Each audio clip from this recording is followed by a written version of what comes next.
Ladies and gentlemen, welcome to episode 158 of Secret Sauce, the Restaurant Marketing Podcast. The death of the restaurant industry and Deliveroo, the company that wants to kill it. Part 2. Some restaurants are quiet, lose money, and the owner works 70 hours a week. Other restaurants are busy, profitable, and the owners work a few hours a day. What's the difference? They have a secret sauce. Join James from Marketing for Restaurants as he helps you come up with your recipe for restaurant success. Your secret sauce.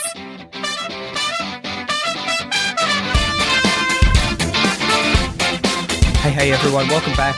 Hopefully you got something, well, we didn't really talk about any way out in the last episode, but hopefully you've got a little bit of an understanding of the threat that is coming, the fight that we are in. What we're going to do is we're going to start looking at some of the ways that you can deal with this threat from companies like Deliveroo. I think that Deliveroo is, of all of the delivery aggregators, they are the clear and present danger. The rest of them are moderately nefarious. These guys are really nefarious, and it's something that we all need to stand up against. It's loosely based on an article that was written in The Guardian a couple of days ago. Actually, it's probably a couple of weeks ago. I'm recording a couple of weeks ahead now. But I'll include a link in the show notes. Definitely have a read of it. Definitely have a think about your business plan. Have a think about your personal plan, where you want to be. I know of people who are selling out of restaurants because of the fact that they think that there is no future. I don't think it is that bad, but I certainly think that there's one hell of a battle ahead of everyone. And it is a battle that needs to be fought at a really, really crap time. Straight up, everyone understands that. The fact that COVID has absolutely decimated the restaurant industry, it's impossible to find staff. It's impossible to be able to deal with all of the issues, particularly around the world. It's quite hard for restaurants in Melbourne. And, you know, we're out of lockdown. There are very, very few restrictions on what you can and can't do. We're lucky. We had an 11-week lockdown, though, last year, which was pretty tough on everyone. The rest of the country is doing even better because they didn't have the 11-week lockdown. But we're going to unpack this a little bit further. Then we're going to start looking the way out, the way that your restaurant can be thinking about the way that you're going to move forward.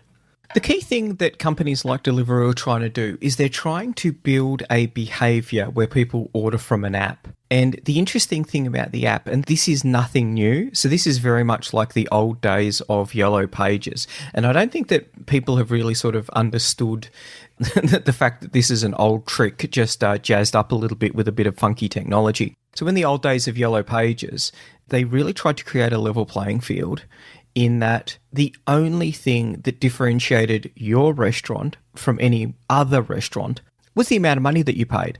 So you could pay for a bigger ad. You could pay for a color ad. You could pay for a half-page ad. You could pay for a full-page color ad. Wow, that really stood out. And so that was your way of messaging to all of the consumers that were going to be using the Yellow Pages that yours was the best restaurant because you had the biggest ad. Now, the issue that we've got here is that Deliveroo and all of the other aggregators use a very similar technique in that they can bury your restaurant right down the bottom. And they'll do that because there'll be people who are either they have significantly more orders than you, or they're paying a higher commission than you, or they're running a special to drive more consumer orders. So if they're running the 20% off deal, they're going to rank higher than you. This can make it very difficult for smaller restaurants, particularly when we've seen, so it was the heartland of the small restaurants. You know, typically, and Deliveroo was, you know, a little bit more up the nicer restaurant rather than your local restaurant kind of business. But then they got all of the big chains on board. And this is I've spoken about this in the past. I don't believe that it'll be long-term sustainable for companies like KFC, McDonald's, all of those big chains not to do their own delivery because of the fact that they're paying for it and because of the fact that they're bleeding customer data. Because there's nothing stopping Deliveroo from setting up a fried chicken business in one of their Deliveroo Editions shipping containers and competing directly with KFC. Now, KFC is not really going to see that competition too much unless they open up the app and see, oh, hang on a sec, there's a couple of fried chicken businesses here. And the interesting thing with Deliveroo is that you may potentially, I've seen this myself, we've got customers who are doing this, they might set up 2 or 3 dark kitchens so that, all selling the same cuisine, so that if there's 4 restaurants that people can choose from. 3 of them are actually one business. They've just got a slightly different marketing message out there. Really quite disingenuous, quite unfair for those who are trying to play properly. What Deliveroo do in their ad is, in their platform, is they really try and make it just come down to, it's not about the quality of the food. So there is the reviews, but once again, the reviews are gameable. Everyone knows that those reviews are gameable, whether it's some people are paying for reviews to their customers. Other people are ordering from competitors and then saying, this is the worst food that I've ever had. There's all sorts of awful stories about just how the impact of fake reviews. And with these platforms, it's a little bit harder because of the fact that sometimes it's tied to you have to actually order from them, but it's still not impossible. Deliveroo has actually stated that there are 21 meals in the week, and in general, only one of those is being ordered online, and they want to turn that number into 21. So this is why they're making a really big push into lunch ordering, and they're trying to get people to start thinking about the conversation around breakfast ordering. Now, I'm not ready to go down to the door and pick up my eggs Benny while I'm standing there in my Jimmy Jams. And I don't know how many people will. Breakfast is one of those little things that, if you're going to go out, it's a bit more of an event, particularly the food that is cooked. Eggs Benny is a little bit difficult, although I did find a hollandaise sauce recipe that's foolproof, and even I was able to make it. That was pretty exciting. So bacon and eggs on toast, I can probably cook that. So I think that there's going to be a bit of pressure there. The other thing that's really, really, really nefarious about their plan is the long-term goal, or creating the food themselves. So at the moment, restaurants come and go in the Deliveroo kitchens, in the Editions kitchens. But they have talked about in the past the overarching plan of running those kitchens themselves. They're going to cook it. They're going to completely vertically integrate.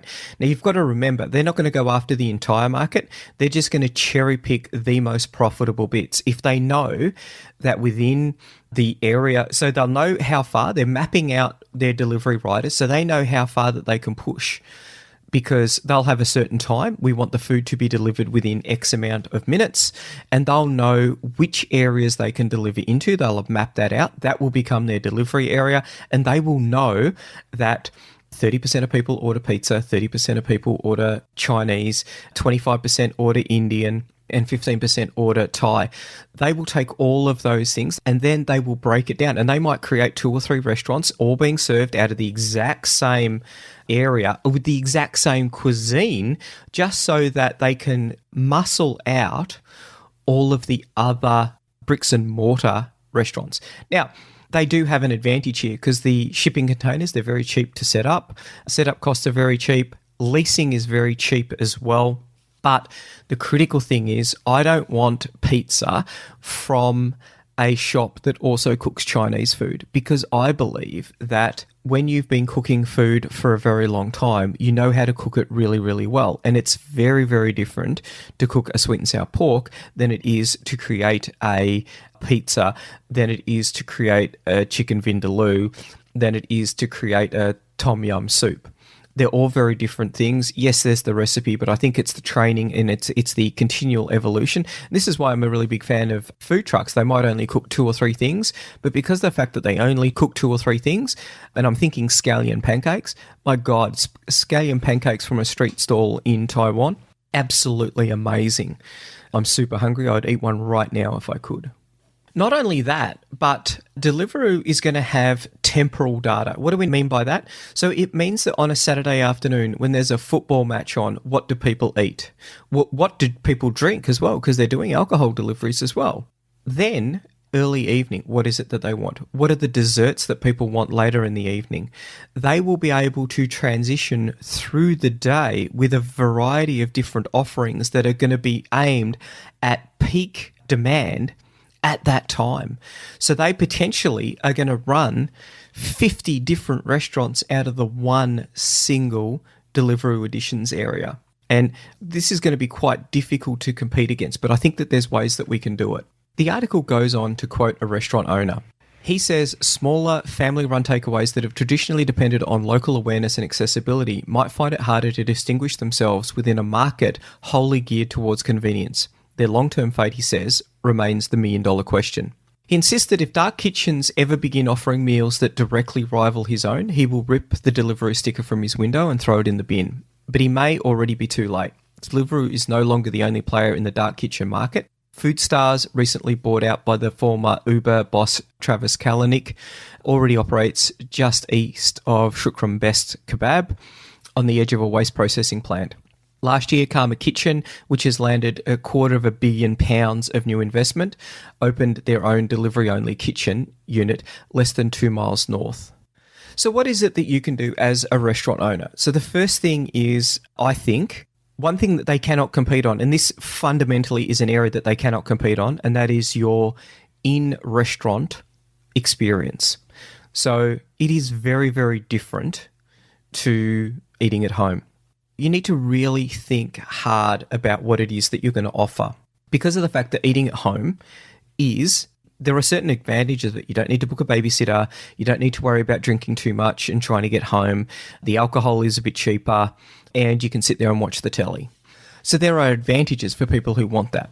Having said that, when you're doing the experience engineering, when you're thinking about what it is that the customers are coming into your restaurant for, really important to try and hone that, and whether it's the smile from the waitress, whether it's the dishes that don't travel too well.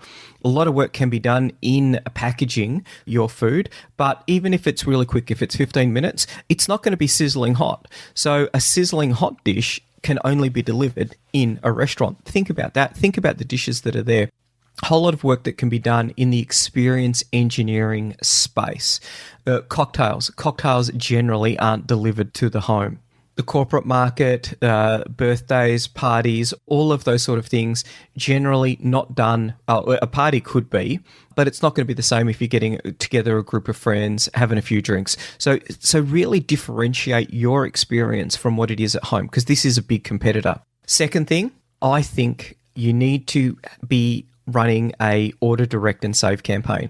We've talked about this for a long time, and it's interesting because more and more restaurants are actually jumping on board with it. Frollo, which was our free restaurant online ordering system, unfortunately, we couldn't support the number of restaurants who were wanting to use it. So we've put that away. We've now come out with a paid version, which is a little bit more reliable. That's where all of our development focus is going to be. Restalo, that's a 5% commission, significantly cheaper. Critical thing, you get the email address, you get the phone number, you get all of the information about your customers. Now, some restaurants say, oh, yeah, but I don't really want to do delivery. Hey, that's fine. There are a large number of businesses who are doing pickup only. That pickup only component can be really powerful. There can be a lot of people who will pick up the food on their way home. So having a pickup only option can be a really simple way of winning back a lot of that margin. So for some of our customers, we recommend using companies like Deliveroo. What you do though, and this is the whole beauty of a empowered order, direct and save mechanism, is you can print out a little flyer, and we help some of our customers do this. We'll print up a generic flyer for them that they can go and take to their local printer and get printed. And just say, okay, so thank you for ordering from us. It was really good. Deliveroo actually charges quite a bit of money. So if you order directly from us, then, this is our price list. If you pick up, it's going to be this. If we deliver it to you, it will be that. If you deliver and you charge a 15% delivery fee, or even if you charge a $10 delivery fee, it's still probably going to be significantly cheaper than if the customer was ordering through Deliveroo and you've marked up that value by 35%. You are marking up your prices 35%. Well, maybe not the whole 35%, but maybe a significant amount. We all know how tight the margins are in a restaurant. And the really interesting thing was to watch restaurants so some of them were using Frollo, but they weren't doing marketing. We're going to talk about the marketing component in a little moment. They weren't running order, direct and save, and they didn't have great websites. So these are some of the preconditions that you need to be successful these days, I think. But they signed up, and then, I would talk to them and they'd say, we're just getting smashed by orders. And then 3 weeks later, they'd be shut. And it was like, what happened? And it's like, mate, you can't make money with these vampires. They're just sucking us dry. Blind Freddy could see that. There's not 35% margin to be had. So these guys were just doing a massive amount of turnover and then they were closing down really quickly. And that's the real tragedy of it. So there are platforms out there now, whether you're going to use your POS system, whether you're going to use Restolo, there's plenty of ways that you can take orders on your own where you're not being charged 13%, 15%, where if you're able to do the delivery, then you don't need delivery riders to be doing it. Or you might want to build your business around pickup only, and that's eminently possible. You know, one of the things that was really interesting talking to a restaurant during Melbourne's lockdown, and he said that the customer demographic changed massively, and he had people who were ordering from him 4 times a week. And part of the product that they were offering was the fact that someone could get out of the house for half an hour to pick up food. And that was the only chance that they got to get out of the house because of the lockdown. So they were able to go out and get food.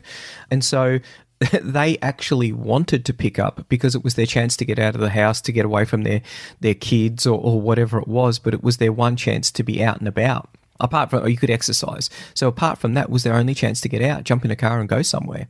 The next thing to do is to think about now, what is the product that you're offering? You need to be really clear with all of your customers that Deliveroo or whoever it is charging 35% for delivery. And that's why Order Direct and Save work so well. There's a couple of things in it. One, we pay all of our staff award wages, if you do. Hopefully you are. We employ our people directly, and these are local people. They're people from our community. They're not getting underpaid like the delivery riders. Many consumers are absolutely shocked and horrified to find out how much Deliveroo charges and how little the delivery riders are getting. So it is just a huge amount of cash going into the pockets of a large multinational. And there are many people out there who will support a local business if possible. I'm lucky we do moderately well. So when I go shopping for milk, I don't buy the cheap milk that's in the supermarket. I buy the milk that comes direct from an Australian-owned farm or milk producer, Australian-owned farms, because I think that we should be supporting local businesses and local producers. It's no different from restaurants. And this is the whole thing. This is our family. This is our story. That is actually meaningful. Some restaurant marketing campaigns that do really well appeal to a latent charity / beneficence impulse that some consumers have. Now, there is 100% a market for people who want the cheapest Vindaloo, which, fun fact, you are in the box seat to deliver on because of the fact that, you're not having to cover this 35% markup. The worrying thing will be when Deliveroo start cooking directly, because they're not going to be paying the 35%, obviously. But still, there is now an opportunity because it is getting quite expensive. And on occasion, the place where we order Indian from, they use Frollo. So, they're saving a fortune. On occasion, we have looked at using other delivery. We've looked at getting food from other restaurants. And by the time you put in what we would normally order, I've just said, nah, it's too expensive. And so we have abandoned quite large carts just because, nah, these guys are having a joke. There's no way I'm spending that much money on Indian food. That's just crazy. But if you are forward with, this is our family, this is our story, we employ 5 local people and we would really appreciate your support or our community support. We really appreciate our community support. That can be quite a powerful tool. And it's something that, so if it's Indian food, tell the story of the Indian food that you're cooking, where the recipes come from, because this is something that Deliveroo and the dark kitchens can't replicate. And we've seen businesses that are very heavily focused on delivery and pickup, where they'll actually use as a part of their marketing their restaurant, the fit out, the story, the look and feel of their restaurant. People order that, people want that, but they're not prepared to go out and get it. So they get it delivered. This is so much more powerful than if it's from a shipping container. And there is a chef who is not of this cuisine, who is just cooking off a recipe and doesn't really understand how it's cooked. The restaurants of the future, I think, are going to be of the community, for the community. And if you're interested in finding a restaurant that's done a really, really good job with that community engagement piece, I would look at Nick Cirillo's A Piece of the Pie. That is an amazing book. He's an amazing leader. He's got some really amazing HR practices in there. But his story is all about the way that that he supports the community, and when he needed it, the community supported him. Now, we interviewed Nick a while ago, so I'll put a link into the show notes for it. It's well worth having a read of his book or listening to the podcast interview that we did with him. Go out, do yourself a favor, buy the book. I think it's a cracking read and you'll get a lot more of it than just the community engagement piece. But the community, you've got something real. You know, you're a real business, you're not a multinational, and there are many people who will prefer to deal with you than a multinational. In Australia, when I order a lot of books, I'd order probably one book a week on average, and I order almost all of them from Booktopia, which they're a little bit more expensive, they're a little bit slower, but they're not Amazon. And Amazon's got some really unethical work practices, which I choose not to support because I want my kids to have a decent job. There are more and more people who think like that, and it's everyone's job to be educating all of the consumers about the choice that they make. I think price is a really important thing, and this goes into the payoff between price and quality, because if you are specializing in Indian cuisine or Nigerian cuisines, like I would love to try Nigerian food because I've never had it before. I wonder what it's like, and if it's any good, then I wonder if it would become one of our things. And we talk about it with our team. We've got some people in the Philippines in our team, and we talk about it with them. You know, Filipino cuisine should be more of a cuisine. It's not enough. People don't say, let's order some Filipino food and then go looking for Filipino restaurants. They should, because there's some amazing stuff in there. They do some amazing pork dishes. You know, I love sisig, but not enough is done to drive that. Creating a local Filipino restaurant, then showing your engagement with the community, the quality of the food, because if you're just cooking sisig and a few other amazing pork dishes, you'll be a lot better at it than someone who is also cooking Chinese, Thai, pizza, whatever else it is there. So there's a really good spot in that value, and if you're not charging that 35% premium, you can be a little bit cheaper and a little bit better. And that is the win-win-win that we want. You're going to have great food, great value. The customer gets great value out of it. You're going to pick up a new customer, and they're much more likely to become a repeat customer, particularly because if they are either ordering online or for pickup through one of your own systems, you'll have their email address. And I've got to tell you, when we pick up a customer for our SEO Plus platform, it makes a big difference when you say, and so what are you doing email marketing wise? Oh, we've got a list, but we don't really send out many emails. And then you go in and you have a look and it's like, wow, you got 10,000 emails in here. Let's send an email out. You know, there is a much bigger chance that you're going to have a really, really big week when you send out 10,000 emails to people who have purchased from you in the past. And then I get the question, how do we, I heard you speak about 5,000 names on an email list. How do we get one of those? It's easy. It's really easy. You find 5,000 people who want to order your food and you get them to order from an online platform, but you do it one order at a time.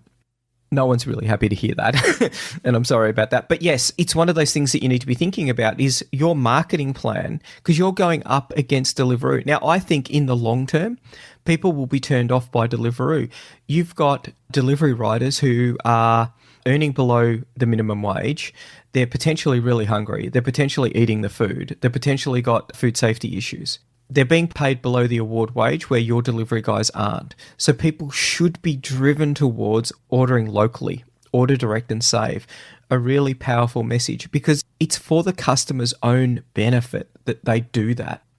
The other thing I think is, if you belong to a restaurant association, talk to them about the fact that you don't want them supporting or being sponsored by these aggregators. And I find it really interesting. We see restaurant associations selling significant packages to these aggregators. And I'm like, what do you think it does for your brand? Have you actually spoken to any of the restaurants? Make sure that you're doing that. Reach out to your local MPs and say, hey, I'm a local business owner. I'm trying to do the right thing. Why is it that you're tolerating someone being paid £2 an hour when I can't?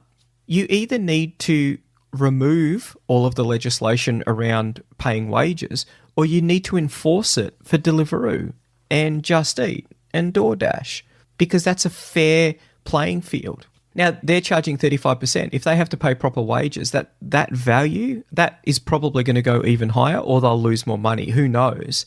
I don't think it's a long-term sustainable business model, and that's my long-term hope. If we can decrease the number of people who are ordering from them, make it harder for them, and get the customers to understand just how dodgy this Faustian bargain of food convenience is, then maybe, just maybe, there's a hope for the restaurant industry. It's a really important battle. As more and more restaurants close, it makes it harder. It tears away at the social fabric of communities, particularly those communities that have a larger number of immigrants. Now, I know in Australia, the strength of our community is the fact that, that lots of people have come here from all around the world. And, for me, I like it because you can go and taste all sorts of different food. But it's a great part of the success of our economy is the fact that we take in lots of immigrants, and we're able to get them meaningful work and get them on the road to sending their kids to university. I think that that's a really good and noble thing. And the restaurant industry plays an oversized role in that. And if we don't stand up for the mom and pop restaurants, then the economy and our social fabric is going to be in for a significant battering. You need to push that message with your local politicians. And I think when they see, and if you're also pushing it with your consumers, order direct from us. We're not a multinational. We employ local people. We pay wages. And on top of that, we're really passionate about producing amazing food from my home country. You push that message, then people are going to be more interested in what are the politics behind this. And I think they're going to use Deliveroo less, and they'll be more supportive of politicians who are taking a firm line on fair labour laws. So that's it. I think there's a little bit of hope here. What you do in your restaurant is unique to you. It's unique from the country that you came from. You bring your passion and your skill to your restaurant, and it is just about packaging that message up. We haven't talked about, if you're running a Chinese restaurant, then, the local Chinese expat community. That's a whole different marketing strategy that we explore very successfully with many of our SEO Plus customers.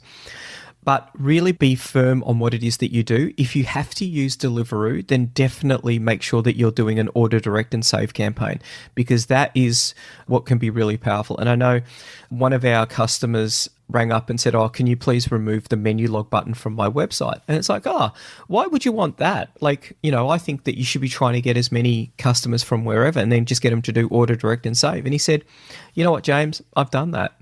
We get very few menu log customers. Most of them are now ordering direct." And, this is a guy who is doing oodles and oodles and oodles of orders, saved in excess of probably, $40,000, $50,000 in commission fees. That's gone into his pocket. And that's why he runs a really good restaurant, because he can afford those little things that really value add to the experience that his customers get. But he started a few years ago. That's why he's so far ahead. And I think now has never been a better time. And you need to make that move before it's too late. So order direct and save. Make sure that people know the damage that companies like Deliveroo are doing. They are the worst. There are others out there. But I think, if we focus on one at a time, we will slowly get there, because I'm really passionate about the experience that local restaurant owners bring to local communities. That's about it. Hopefully there's enough in there that you can be able to make it economic to continue to run your restaurant. If you're struggling, reach out once a week. I try and talk to someone who, they're not going to be a customer marketing for restaurants, but they're just looking for some help in their restaurant. And I always try and, be that guy who can give them that little bit of voice of reason and a little bit of hope. And sometimes it's a little bit of advice. Sometimes I have been known to give the hard advice and said, you need to get someone to help you go into bankruptcy, because, I don't think you're ever going to be able to turn this around. Whatever it is, we're here to to help you make the right decision for you and your business. But yeah, and if you need help with marketing, don't forget we've got our free website audits. You need a website these days. You 100% need a website these days. Using Deliveroo is contracting out your marketing, and they're doing the marketing for them, not you. So you're paying a pretty penny for that marketing, and it's not marketing you at all in any way, shape or form. You're giving away all the data, which is the expensive bit. Build your customer database. Be really cognizant of the product that you're offering for your customers and tell everyone about it. That's about it. Yeah, you have a busy week. Stay COVID safe. Don't get COVID. I know how difficult it is for so many people out there. Really sad to hear some of the stories about people who, their staff aren't turning up to work because they've got COVID. And even the shocking stories where, people in the restaurants are dying. I think this is a huge tragedy, and it's definitely, for restaurant owners around the world, a particularly bleak time. I'm going to think of something super exciting to talk about next week. Something a little bit uplifting, maybe some success stories that we've had. We might do something along those lines because I think everyone needs it. That's about it. Stay strong, stay positive, and we'll talk to you next week. Bye. Want more customers for your restaurant, cafe or takeout?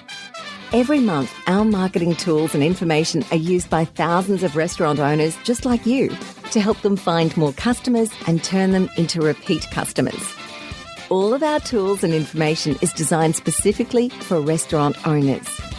We know you don't have a lot of time to spend marketing or learning complicated procedures, so our tools are quick and easy to use. If you're looking to increase your revenue and profits or want to work less hours, check out marketingforrestaurants.com.